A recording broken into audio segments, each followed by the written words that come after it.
It's time for the podcast. Yeah, the podcast is starting. What's a podcast? It's all gonna be alright in the end. It's gonna be alright. And if you've got some worries, my dear little friends, please rest your busy minds, because it's finally time for Stories from Now and Then. Hello and welcome back to Stories from Now and Then.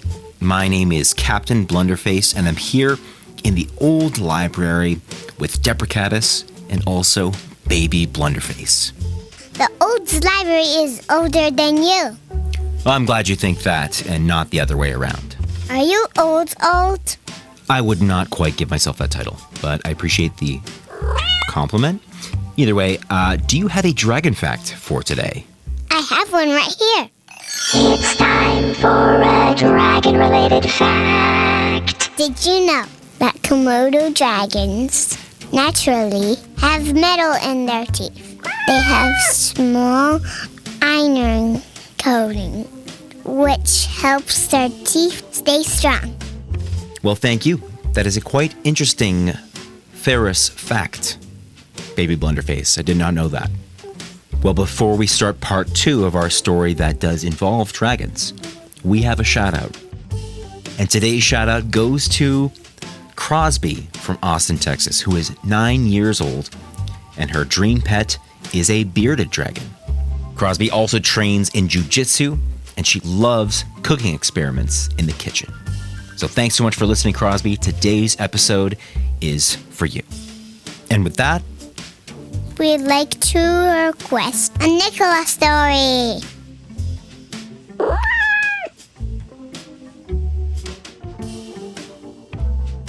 All right, we're going to get back to The Dragon Tamers by Edith Nesbit, Part 2. We left the blacksmith at the bottom of the stairs, and he's just seen the dragon in the dungeon. Let's find out what happens next.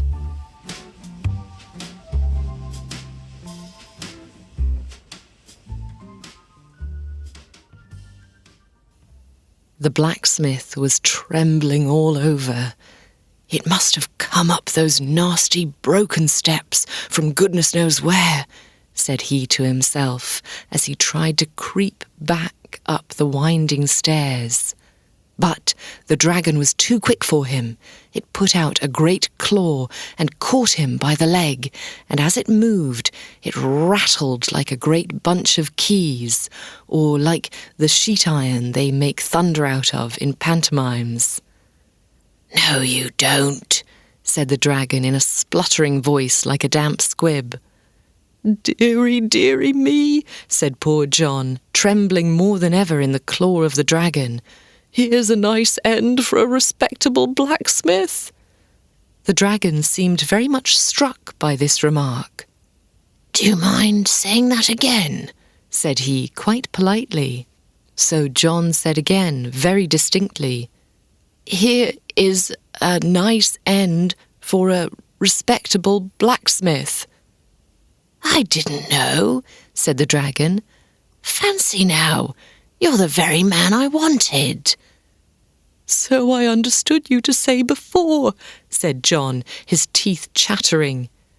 "Oh, I don't mean what you mean," said the dragon, "but I should like you to do a job for me. One of my wings has got some of the rivets out of it just above the joint. Could you put that to rights?" "I might, sir," said John politely, for you must always be polite to a possible customer, even if he be a dragon.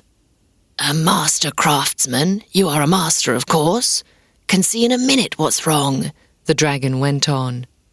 "Just come around here and feel my plates, will you?" John timidly went around when the dragon took his claw away, and sure enough, the dragon's wing was hanging loose, and several of the plates near the joint certainly wanted riveting. The dragon seemed to be made almost entirely of iron armour, a sort of tawny red rust colour it was, from damp no doubt, and under it he seemed to be covered with something furry.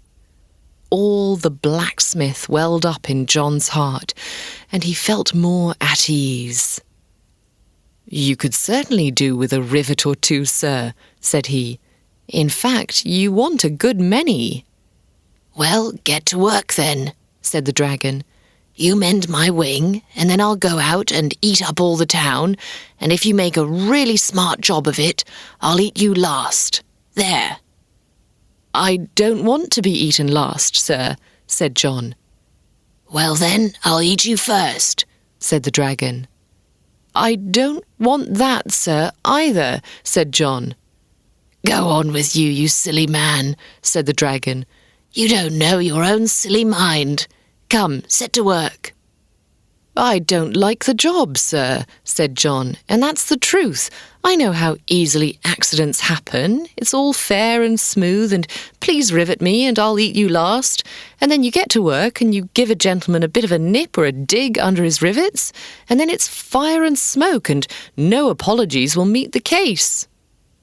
"Upon my word of honour as a dragon," said the other.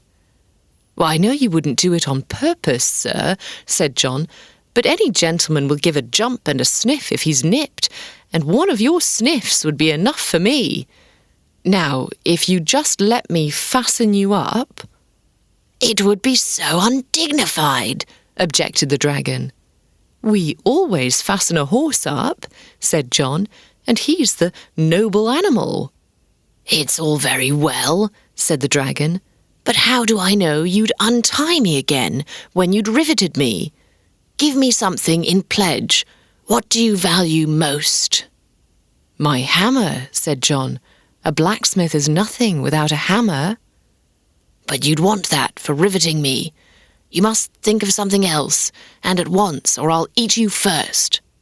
At this moment, the baby in the room above began to scream. Its mother had been so quiet that it thought she had settled down for the night, and that it was time to begin. "Whatever's that?" said the dragon, starting so that every plate on his body rattled. "It's only the baby," said John. "What's that?" asked the dragon. "Something you value?" "Well, yes, sir, rather," said the blacksmith. "Then bring it here," said the dragon, "and I'll take care of it till you've done riveting me, and you shall tie me up." "All right, sir," said John, "but I ought to warn you, babies are poison to dragons. So I don't deceive you. It's all right to touch, but don't you go putting it into your mouth. I shouldn't like to see any harm come to a nice-looking gentleman like you."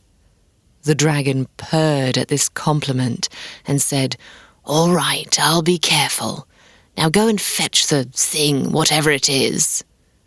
So John ran up the steps as quickly as he could, for he knew that if the dragon got impatient before it was tied up, it could heave up the roof of the dungeon with one heave of its back, and then bury them all in the ruins.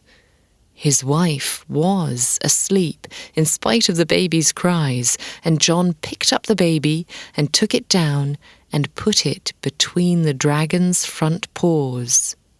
"You just purr to it, sir," he said, "and it'll be as good as gold." So the dragon purred, and his purring pleased the baby so much that it stopped crying. Then John rummaged among the heap of old iron and found there some heavy chains and a great collar that had been made in the days when men sang over their work and put their hearts into it, so that the things they made were strong enough to bear the weight of 1,000 years, let alone a dragon. John fastened the dragon up with the collar and the chains, and when he had padlocked them all on safely, he set to work to find out how many rivets would be needed. 6, 8, 10, 20, 40, said he. "I haven't half enough rivets in the shop. If you'll excuse me, sir, I'll step around to another forge and get a few dozen.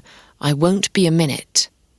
And off he went, leaving the baby between the dragon's forepaws, laughing and crowing with pleasure at the very large purr of it.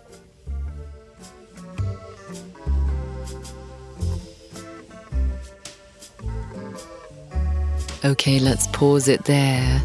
You're probably wondering why we're stopping when the baby is alone with the dragon. But don't worry, everything's going to be all right. We'll continue next time in part 3. Oh, thanks, Nicola. Well, I'm very relieved to hear you say that, because it's not quite the ending I was expecting. But looking forward to part 3. What about you, Baby Blunderface? Looking forward to the next one?